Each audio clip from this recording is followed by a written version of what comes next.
Cuba's president says his country is ready for a potential attack by the United States. It comes amid heightened tensions between the two nations and repeated comments from Donald Trump that he will turn his attention to Cuba after the Iran war. For more, we are joined by our Americas correspondent, Adam Hancock. Adam, this seems to be escalating. Tell us more. Yeah, I mean, there's been so much focus recently, obviously, on the US military action in Iran, but could President Trump soon be turning his attention to Cuba? It certainly feels like things are slightly heading that way. The president of the Caribbean nation has said that he doesn't want any military aggression from the United States, but his country is ready to fight if it does happen. The president is called Miguel Diaz-Canel, and he's been speaking at a rally, and he said, "We do not want it, but it's our duty to prepare to avoid it, and if it becomes inevitable, to defeat it." And these tensions have been increasing in recent months between the US and Canada. Washington has effectively blockaded the island to cripple its fuel supplies. We've heard a lot of really harrowing stories from within Cuba of blackouts, of hospitals struggling to cope, of a lack of supplies and rubbish piling up on the streets. There have been some shipments from here in Mexico, and also some Russian oil has been delivered as well, but that's been pretty much about it. Trump has repeatedly threatened military action. We've heard this line, "Cuba's next," on a number of occasions. They've been attacking the government in Cuba, calling for an end to political repression and the release of political prisoners. So Cuba's president is certainly hitting back on this, but it certainly does feel that if things do clear in the Middle East, then this might be where the US turns their attention to next on a military point of view. Meanwhile, Peru's chaotic election could drag on for quite a while longer. What is the latest there? Yeah, we're still waiting to find out which candidate is going to be up against Keiko Fujimori in the presidential runoff after what has been a really chaotic and drawn-out process in Peru. The voting took place on Sunday, but then tens of thousands of people were unable to vote because there were logistical problems with delivering election equipment to polling stations.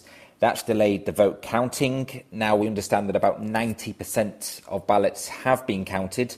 Fujimori is the clear leader so far. She's a conservative and a daughter of a former president. She's going to be going into that runoff, and the question really is who is going to be facing her. It's currently a slender lead to a man called Roberto Sanchez, who is a leftist congressman, and he's just in second place at the moment over the former mayor of Lima. But the prospects of him being in that runoff has actually rattled markets in Peru. Investors are quite concerned about his economic policies. They're seeing him as a bit of a risk for markets. So there's been a sell-off in Peru in the last few days. As you can imagine, all of this chaos has led to accusations of election fraud. There's been no evidence of that, though, that has been released, and independent observers have also said that they've seen no concrete evidence of any electoral fraud or abnormalities. And just a reminder that Peruvians are voting for their 9th leader in 10 years. So it really gives a good indication of the chaos in politics in Peru right now. And this election isn't doing much to help that, really. And Mexico has its own version of the story of Punch. I love the story of Punch, so I'm, full of anticipation here.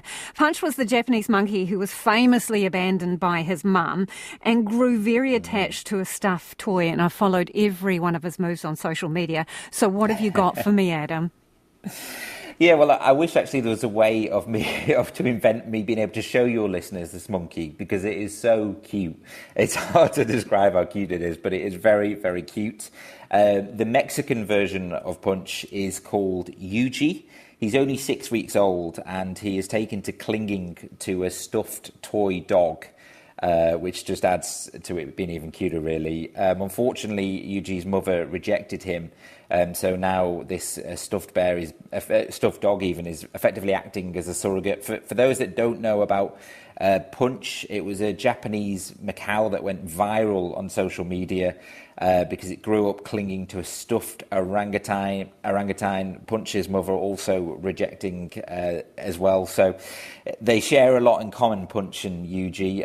Unfortunately, Yuji is being kept away from other monkeys at the moment. He's living in his own little crate in a zoo in Guadalajara, but he has 12 members of staff looking after him. So I'm sure he's been well pampered, and they reckon in about 6 months, when he's eating proper food and not drinking milk out of a bottle anymore, he will be able to go out and join the others. But it is a very sad story. His mother, she was a first-time mother, and she kind of struggled to develop a bond and found it difficult holding him in the correct way, and they ended up having to separate. So it's a sad story, but it's a cute story, and we hope for a happy ending for Yuji.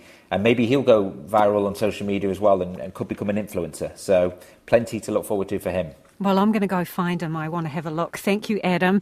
That is Adam Hancock there.